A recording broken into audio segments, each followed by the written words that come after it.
Assalamualaikum warahmatullahi wabarakatuh. Bismillahirrahmanirrahim.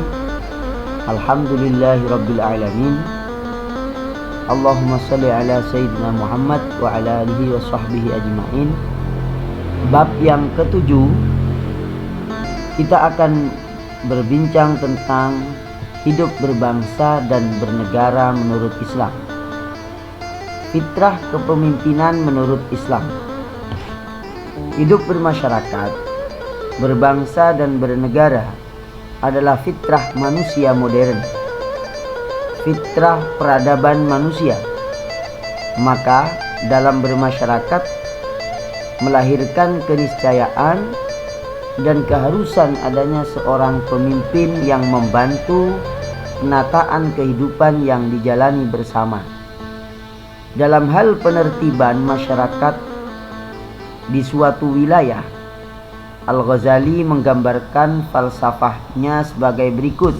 Wal mulku wad dinu tau'amani, atau wal maliku wad dinu tau'amani, fad dinu aslun was sultanu harisun wa ma la asla lahu famahdumun wa ma la harisa lahu fadai'un wa la yatimmu al mulku wad dabtu illa bisultan wa tariqud dabti fi fahsil hukumat bil fiqhi.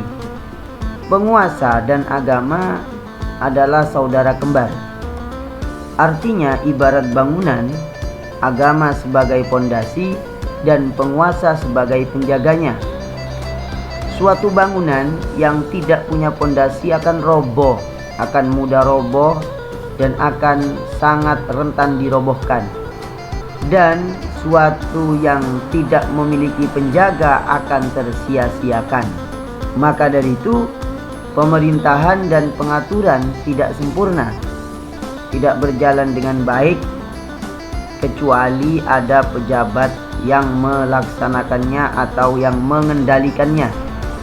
Dan jalan untuk memutuskan hukum-hukum di dalam penataan itu menggunakan ilmu fikih atau ilmu agama.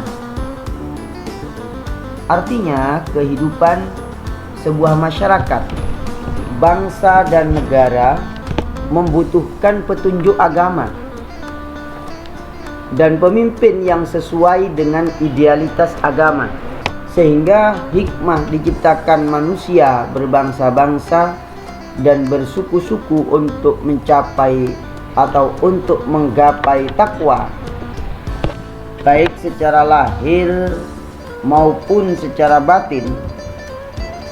Menggapai takwa lahir dan batin, baik secara spiritual maupun secara sosial, sebagai identitas dan predikat hamba kepada Allah Subhanahu wa ta'ala. Predikat hamba Allah yang terbaik akan bisa dicapai dengan mudah.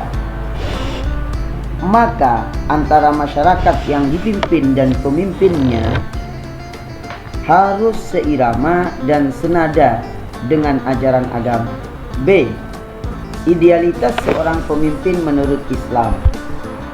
Islam memberikan konsep pemimpin yang ideal dan syarat-syarat sebagai pedoman dalam hidup berbangsa dan bernegara, yang mana syarat-syarat ini sebagai pedoman bagi yang akan menjadi pemimpin negara atau yang memilih seseorang sebagai pemimpin dalam suatu negara atau calon pemimpin negara. Yang pertama, adil dan ihsan.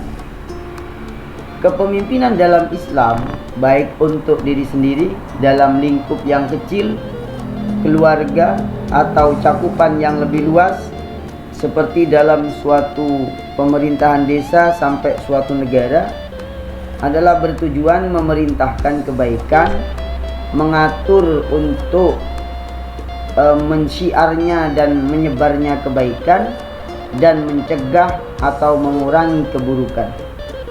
Oleh karenanya, syarat umum dalam kepemimpinan adalah syarat yang secara umum adil dan ihsan alias bijaksana. Sifat adil atau sikap berbuat adil adalah melaksanakan hukum Allah sesuai ajarannya sebagaimana yang diwahyukan Allah dalam Al-Quran dan petunjuk sunnah Nabi Sallallahu Alaihi Wasallam. Adil kepada sesama muslim atau kepada orang yang berbeda agama. Kepada orang yang berbeda agama pun kita harus berbuat adil dan berbuat ihsan. Semua warga negara diperlakukan sama di mata hukum, antara yang kaya dan miskin, antara yang muslim dan non-muslim harus diperlakukan secara adil.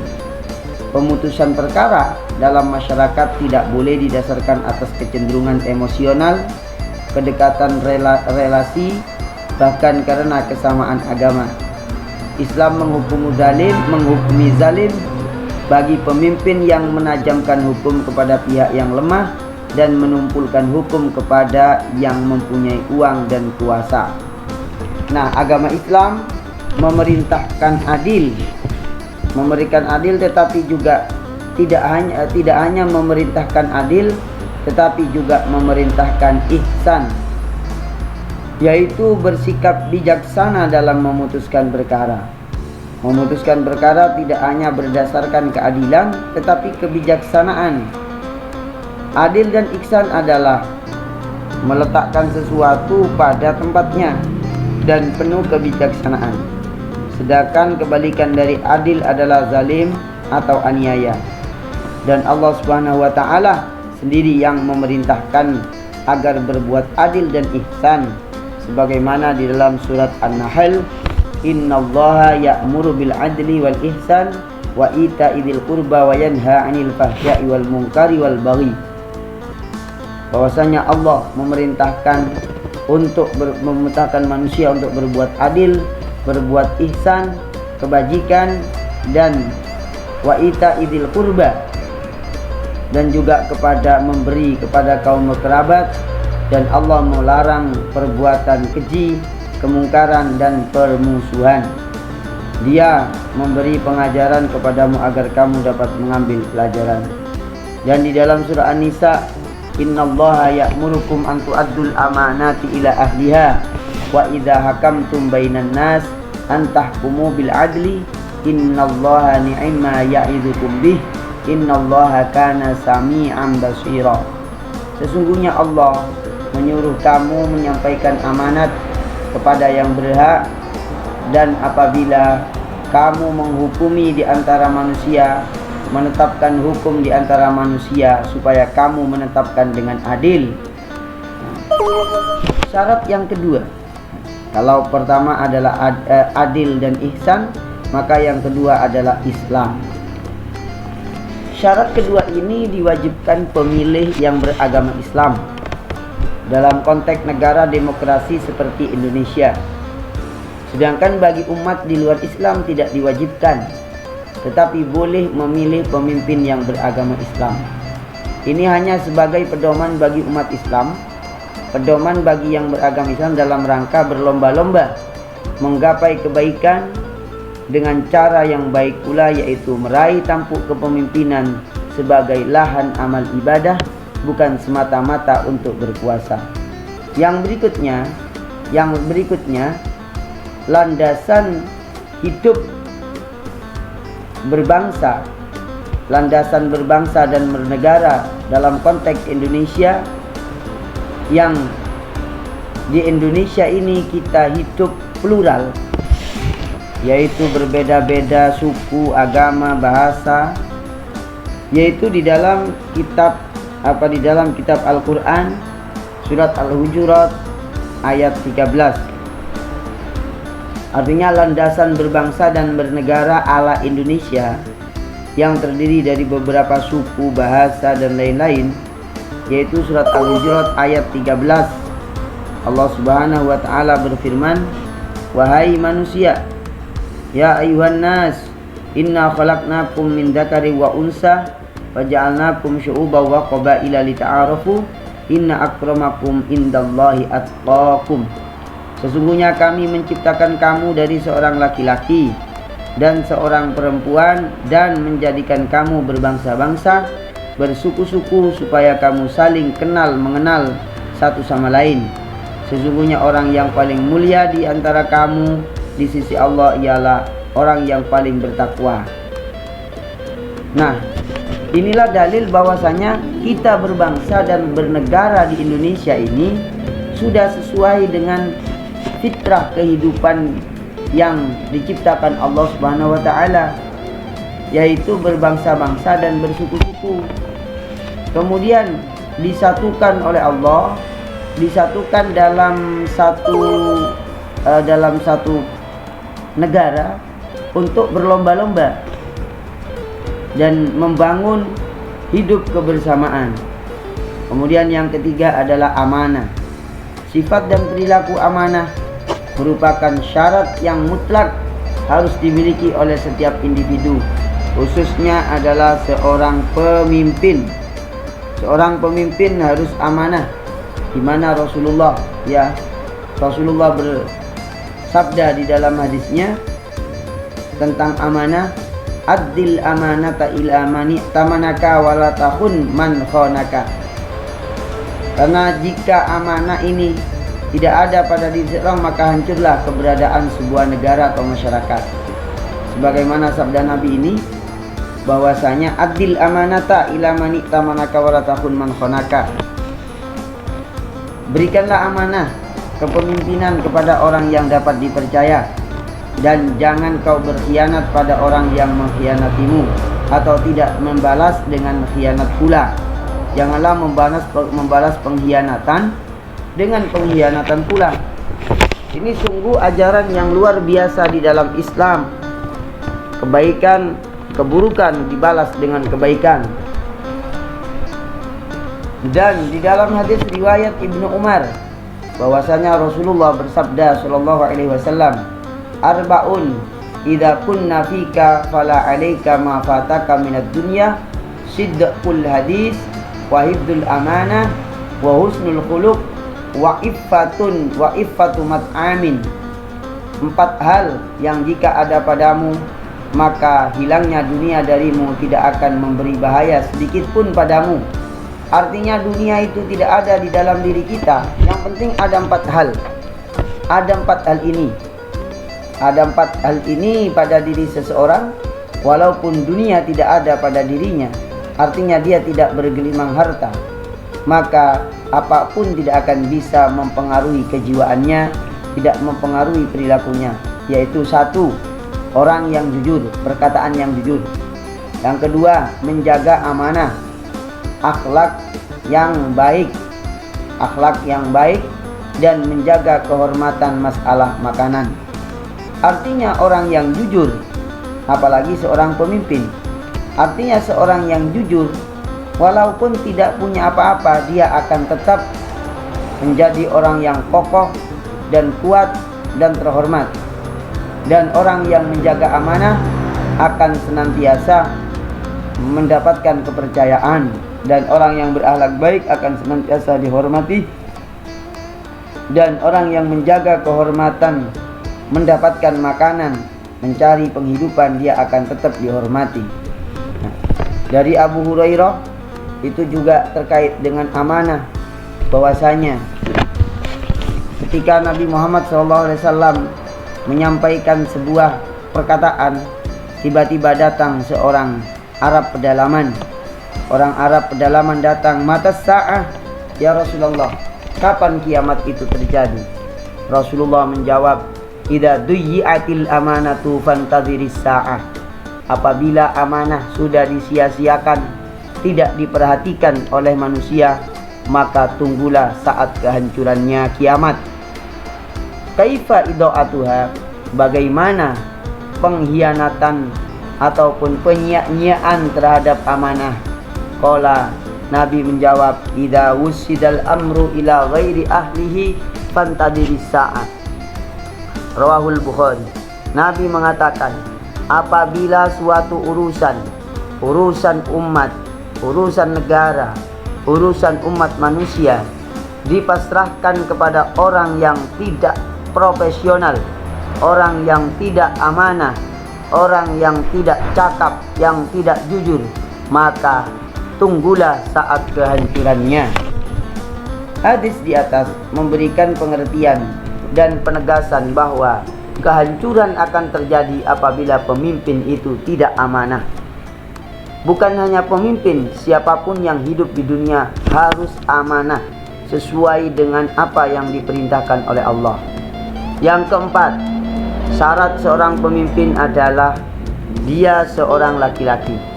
Kepemimpinan yang seharusnya dipegang kaum laki-laki harus dipasrahkan kepadanya. Suatu negara, suatu kehidupan bernegara dan berbangsa itu adalah persoalan yang besar. Maka secara emosional, secara profesional, laki-lakilah yang disyaratkan oleh Islam yang harus menjadi dan pemegang tampuk kepemimpinannya. Karena jika kepemimpinan yang membutuhkan profesionalisme laki-laki lalu dipasrahkan kepada seorang perempuan, maka akan tibalah kehancurannya. Dalam hadis riwayat Imam Bukhari mengatakan, la yufliha qaumun wallau amrahum imra'atan, bahwasanya tidak akan beruntung suatu kaum yang menyerahkan urusannya kepada seorang perempuan atau seorang wanita. Artinya kaum laki-lakilah yang oleh Allah diberi amanah memimpin yang berskala besar, yang skalanya tingkat negara, pemimpin tertinggi, pemegang tampuk kekuasaan tertinggi, dan yang mempunyai hak prerogatif. Sedangkan perempuan bisa memimpin, oleh Allah diberikan keleluasaan memimpin dalam persoalan-persoalan yang memang bersifat khusus, masalah yang bisa atau hanya bisa ditangani oleh perempuan berdasarkan fitrahnya, seperti menjadi ketua rumah sakit, ketua lembaga keuangan, ketua dewan, dan lain-lain. Sedangkan urusan kenegaraan yang cakupannya sangat besar, menurut Islam, menurut ajaran Islam yang cakupannya sangat besar, ya, menurut Islam harus laki-laki yang memimpin. Yang berikutnya adalah demokrasi. Demokrasi menurut Islam. Apakah demokrasi menurut Islam? Menurut Islam, pengambilan keputusan. Jadi demokrasi yang diajarkan oleh Islam, sebagaimana yang juga terjadi di Indonesia, adalah pengambilan keputusan berdasarkan hasil permusyawaratan menuju kebaikan bersama dan dilandasi dengan nilai-nilai keadilan, kesejahteraan, dan kebaikan masyarakat umum. Sudah ada awal berdirinya negara Madinah di masa Rasulullah. Jadi contohnya di demokrasi itu ada di masa Rasulullah, yaitu negara Madinah. Jadi sejauh praktek demokrasi tidak bertentangan dengan nilai-nilai Islam, keadilan, kesejahteraan, dan kemaslahatan umum, maka tidak bertentangan dengan ajaran Islam, sebagaimana praktek syura, musyawarah untuk mufakat bersama di masa sahabat Nabi Muhammad SAW. Allah SWT berfirman, walladzina istajabu li rabbihim wa aqamus salata wa amruhum syura bainahum wa mimma razaqnahum yunfikun. Dan bagi orang-orang yang menerima atau mematuhi seruan Allah dan mendirikan sholat, sedang urusan mereka diputuskan dengan musyawarah antara mereka, dan mereka menafkahkan sebagian rezeki yang kami berikan kepada mereka. Jadi musyawarah untuk mencapai mufakat dalam sebuah demokrasi itu diperkenankan dan diperbolehkan menurut Islam. Sedangkan yang dimaksud demokrasi Islam adalah ideologi politik yang berusaha menerapkan prinsip-prinsip Islam ke dalam kebijakan publik dalam kerangka demokrasi. Teori politik Islam menyebutkan 3 ciri dasar demokrasi Islam. 1. Pemimpin dipilih oleh rakyat. Sebagaimana di Indonesia, pemimpin sudah dipilih oleh rakyat, tunduk pada syariat. Masalah-masalah agama diatur dengan syariat. Contohnya perkawinan, pernikahan, cerai, warisan, urusan keagamaan sudah diatur berdasarkan ajaran-ajaran agama, dan berkomitmen untuk mempraktekkan syura, sebuah bentuk konsultasi khusus yang dilakukan oleh Nabi Muhammad SAW pada pemerintahan di Madinah. Dan sebagian model demokrasi ini dianut oleh Indonesia sebagai negara mayoritas Muslim, Iran, Malaysia, dan lain sebagainya. Sedangkan Arab Saudi, Qatar, dan Uni Emirat Arab tidak menganut prinsip demokrasi Islam meski negara-negara Islam, karena negara-negara ini tidak mengadakan pemilihan. Yang tidak mengadakan pemilihan walaupun Islam tidak menganut prinsip demokrasi Islam. Nah, yang berikutnya D, pertemuan nilai-nilai Pancasila dengan nilai Islam. Artinya nilai Pancasila sebagai landasan atau sebagai ideologi negara Indonesia, sebagai dasar negara Indonesia, itu mempunyai nilai-nilai pertemuan dengan Islam. Pancasila sebagai ideologi negara mempunyai landasan falsafah yang tidak bisa dipisahkan dari nilai-nilai universalitas Islam, nilai-nilai keumuman di dalam Islam. Di samping karena mayoritas para pendiri negara ini adalah ulama dan cendekiawan Muslim. Namun kami tidak menafikan pejuang-pejuang yang non-Muslim. Maka tidak heran jika falsafah Pancasila mempunyai titik temu dengan nilai atau bahkan teologi Islam, nilai Islam dan bahkan teologi Islam. Mari kita perhatikan pada sila pertama. Pada sila pertama, ketuhanan yang Maha Esa. Nah, ini bermakna bahwa kehidupan berbangsa dan bernegara di Indonesia berdasarkan nilai-nilai ketuhanan yang Maha Esa. Penafsiran ketuhanan ini diserahkan kepada masing-masing penganut agama. Namun tidak berarti Islam membenarkan setiap agama, tidak. Tapi menghormati pemahaman agama lain.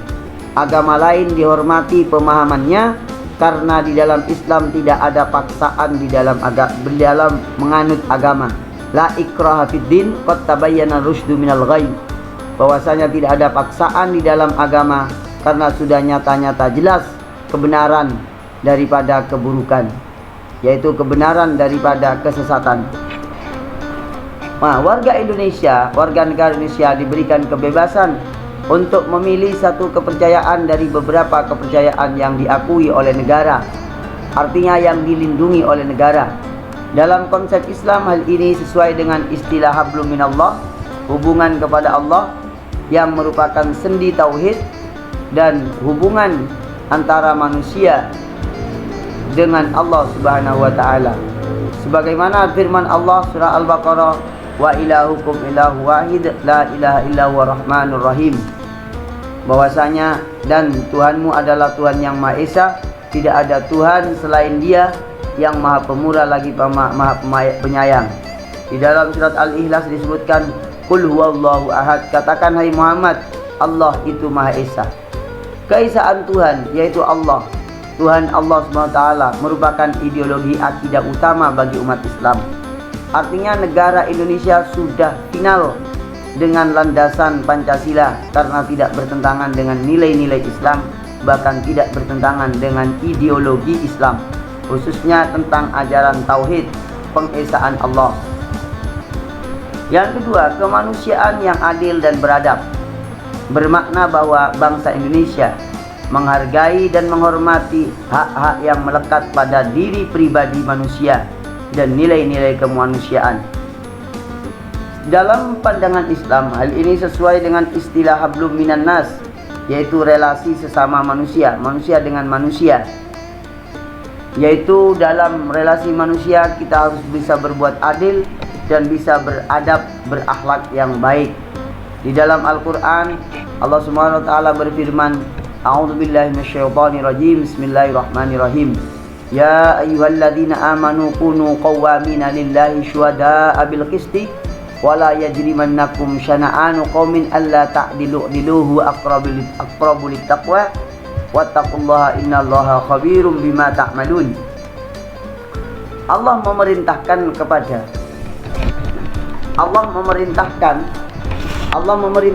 kepada orang yang beriman supaya berlaku adil untuk mencapai dan memperoleh ketentraman, kemakmuran dan kebahagiaan dalam hidup bermasyarakat. Dan itu bisa diperoleh dengan berbuat adil dan takwa. Adil itu yang mendekatkan seseorang kepada ketakwaan kepada Allah. Orang yang tidak bisa berbuat adil, maka dia tidak akan bisa berbuat takwa. Tidak akan bisa bertakwa, artinya melaksanakan perintah Allah dan menjauhi larangan-larangannya. Yang ketiga, yaitu sila yang ketiga, persatuan Indonesia. Bermakna bahwa bangsa Indonesia adalah bangsa yang satu dalam satu negara kesatuan Republik Indonesia. Dalam pandangan Islam dikenal dengan ukhuwah Islamiyah, persatuan sesama umat Islam. Ini persatuan Indonesia sudah masuk, kita bersatu sesama umat Islam. Dan ukhuwah basyariyah, persatuan sesama manusia. Kita bersahabat dan berteman dengan orang yang beda agama, tapi dalam satu negara. Yang berikutnya ukhuwah watoniyah, persatuan sesama warga negara. Kita bersatu karena sama-sama warga negara, karena sama-sama umat manusia. Surah Ali Imran ayat 103 Allah SWT berfirman tentang wajibnya kita bersatu. Wa'tasimu bihablillahi jami'an wa'tasimu bihablillahi jami'an wa la tafarraqu. Wadhkuru nikmatallahi 'alaikum id kuntum a'da'an fa'alafa baina qulubikum fa asbahtum bi ni'matihi ikhwana. Allah Subhanahu wa taala berfirman, dan berpegang teguhlah kamu sekalian pada tali Allah, dan janganlah kamu sekalian berpecah belah, dan ingatlah nikmat Allah atas kamu semua ketika kamu bermusuh-musuhan, maka dialah Allah yang menjinakkan hati-hati kamu, maka kamu menjadi bersaudara, sedangkan kamu di atas tepi jurang api neraka.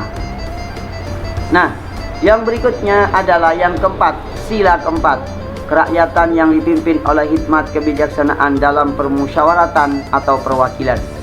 Ini bermakna bahwa pengambilan keputusan bersama harus dilakukan melalui musyawarah yang didasari oleh hikmat kebijaksanaan. Al-Quran selalu mengajarkan umat manusia untuk selalu bersikap bijaksana dalam mengatasi permasalahan kehidupan bermasyarakat, berbangsa dan bernegara. Islam selalu menekankan musyawarah dalam menyelesaikan urusan, lebih-lebih urusan negara. Maka Allah Subhanahu wa taala berfirman di dalam Al-Quran, wasyawirhum fil amri fa idza azamta fatawakkal Allah innallaha yuhibbul mutawakkilin. Bahwasanya kemudian apabila kamu telah membulatkan tekad, maka bertawakallah kepada Allah. Allah memerintahkan dan bermusyawarahlah dengan mereka dalam urusan itu. Bermusyawarah, ini perintah Al-Quran. Bermufakat, mencari kesepakatan dengan musyawarah, itu perintah Al-Quran. Kemudian apabila kamu sudah membulatkan tekad, bertawakallah kepada Allah. Yang kelima adalah keadilan bagi seluruh rakyat Indonesia. Ini bermakna bahwa negara Indonesia sebagai suatu organisasi tertinggi di dalam kehidupan kita ini memiliki kewajiban untuk mensejahterakan seluruh rakyat Indonesia. Menurut pandangan Islam, keadilan adalah syarat mutlak untuk kesuksesan suatu masyarakat yang berorganisasi. Allah berfirman dalam Al-Quran surat An-Nahl ayat 90, innallaha ya'muru bil adli wal ihsan wa ita'idil qurba. Bahwasanya Allah menyuruh kamu berlaku adil dan berbuat kebajikan, memberi kepada kaum kerabat, dan Allah melarang perbuatan keji, kemungkaran dan permusuhan. Nah, berdasarkan uraian di atas, yaitu uraian nilai-nilai Islam yang bertemu dengan nilai Pancasila atau Pancasila bertemu dengan nilai-nilai Islam, bahkan dengan ideologi Islam, bahwasanya sama sekali negara kesatuan Republik Indonesia sama sekali tidak bertentangan dengan nilai-nilai Islam, tidak bertentangan dengan Islam, bahkan tidak bertentangan dengan akidah Islam. Bahkan mempunyai titik temu yang mendasar di bidang akidah, yaitu ketuhanan yang Maha Esa. Ini adalah ajaran Islam. Yang berikutnya adalah hukum wajib mentaati pemerintah.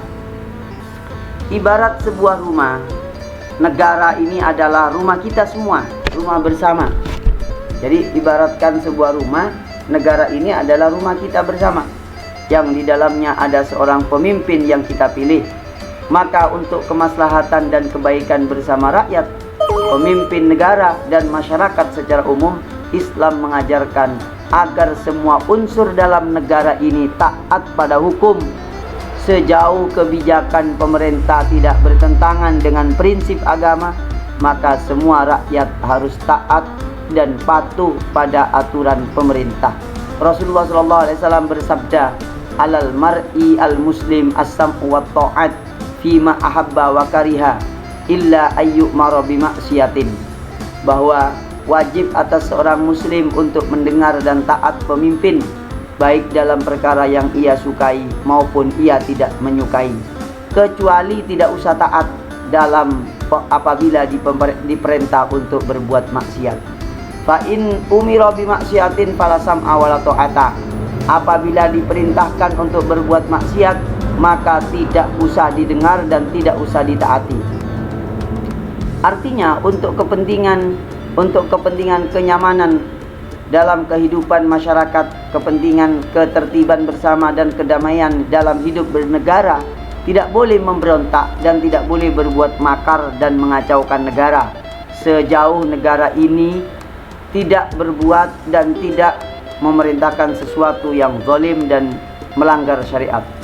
Karena nanti akan berdampak kepada seluruh lapisan masyarakat. Apabila berbuat makar, berbuat kacau di suatu negara, akan berdampak yang lebih berat dan lebih besar.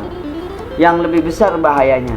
Allah Subhanahu wa taala berfirman, A'udzubillahi minasyaitonirrajim. Bismillahirrahmanirrahim. Ya ayyuhalladzina amanu atiullaha wa atiur rasula wa ulil amri minkum. Hai orang yang beriman, taatlah kalian kepada Allah dan taatlah kalian kepada Rasul dan ulil amri kalian, yaitu para pemerintah, pejabat yang menata kita, yang mengurusi kehidupan kita. Allah Subhanahu wa taala juga berfirman, wa atiullaha wa rasulahu wa la tanaza'u fatafshalu wa tadhhabu rihukum wasbiru innallaha ma'as sabirin. Dan taatlah kalian kepada Allah dan janganlah kalian saling berselisih, karena akan menyebabkan kalian akan menjadi lemah dan hilang kekuatan. Kalau kita berselisih, kalau kita berpecah belah, pecah kongsi dan lain-lain, maka kita akan lemah dan kehilangan kekuatan. Dan bersabarlah, kita harus bersabar. Sesungguhnya Allah beserta orang-orang yang bersabar. Innallaha ma'as sabirin. Sesungguhnya Allah bersama orang-orang yang sabar. Dan juga sebagaimana firman Allah di atas, yaitu surah Ali Imran ayat 103, wa'tasimu bihablillahi jami'an wa la tafarraqu. Dan berpegang teguhlah kalian pada tali agama Allah dan janganlah kalian berpecah belah. Saudara-saudara sekalian yang berbahagia dan yang dimuliakan Allah Subhanahu wa taala. Dan riwayat dari Abi Umamah berkata, dakhalna ala Ubadah bin Samit wa huwa marid. Kami masuk ke Ubadah bin Samit yang mana beliau dalam keadaan marid, dalam keadaan sakit, katanya Abu Umayyah. Maaf, dari Abu Umayyah. Abu Umayyah berkata bahwasanya kami masuk kepada Ubadah bin Samit yang dalam keadaan sakit. Kami berkata, aslahakallah, hadis bihadisin yanfa'ukallah bihi, sami'tahu minan nabi sallallahu alaihi wasallam. Qala da'ana an-nabi sallallahu alaihi wasallam fabaya'nahu faqala fima akhadha alaina an bay'ana ala sam'i wa ta'at fi man syatina wa makrahina wa usrina wa yusrina wa usratin alaina wa alla nunazi al-amra ahlahu illa an taraw kufran bawahan indakum minallahi fihi burhanun. Dari Junadah bin Abi Umayyah berkata, kami masuk kepada Ubadah bin Samit. Pada waktu itu beliau sakit. Kami berkata, semoga Allah membuatmu sehat tolong ceritakan hadis kepada kami yang memberi manfaat, yang memberi manfaat kepadamu, yang Allah memberi manfaat kepada kamu, yang telah engkau dengar dari Nabi SAW. Ubadah berkata, kami dipanggil Nabi. Suatu ketika kami dipanggil Nabi, dan Nabi berkata kepada kami, yaitu perkataannya Nabi demikian. Lalu Rasulullah, ya, Ubadah bin Samit, kami dipanggil Nabi, lalu kami berbaiat, lalu Rasulullah mengambil janji, kami berbaiat kepada Rasulullah untuk senantiasa mau mendengar dan taat kepada beliau dalam semua perkara, baik yang kami senangi ataupun yang kami benci, baik yang dalam keadaan susah ataupun dalam keadaan senang, dan lebih mendahulukan beliau atas diri-diri kami, dan supaya kami menyerahkan setiap perkara itu kepada ahlinya. Beliau kemudian bersabda, kecuali jika kalian melihat kekafiran yang nyata dan engkau bisa jadikan hujah di hadapan Allah. Artinya berdasarkan hadis ini, kita wajib taat kepada pemimpin sejauh pemimpin itu tidak berbuat sesuatu yang melanggar agama. Maka di dalam hadis lain disebutkan bahwasanya man ra'a min amrihi syai'an yakrahuhu falyasbir fa innahu man faraqal jama'a shibran famata ila mitatan jahiliyah. Barang siapa yang melihat pemimpinnya sesuatu yang tidak dia sukai, maka bersabarlah, diperbaiki bersama, tidak usah berbuat makar, karena akan menyebabkan kerusakan bersama. Yang berikutnya, yang paling akhir, Nabi bersabda, isma'u wa ati'u wa inistu'mila alaikum abdun habasyiyun. Dengar dan taatlah kalian kepada pemimpin kalian walaupun dia seorang budak Habsyi, budak Ethiopia. Siapapun yang memimpin dari golongan manapun yang memimpin dan sudah terpilih sebagai pemimpin, maka hukumnya wajib tak ditaati sejauh tidak memerintahkan kezaliman dan perbuatan dosa. Jadi kesimpulannya, wajib taat kepada pemimpin sejauh pemimpin itu tidak memerintahkan sesuatu kezaliman atau perbuatan dosa. Sekian, terima kasih, semoga bermanfaat. Wallahul muwaffiq ila aqwamit thoriq. Assalamualaikum warahmatullahi wabarakatuh.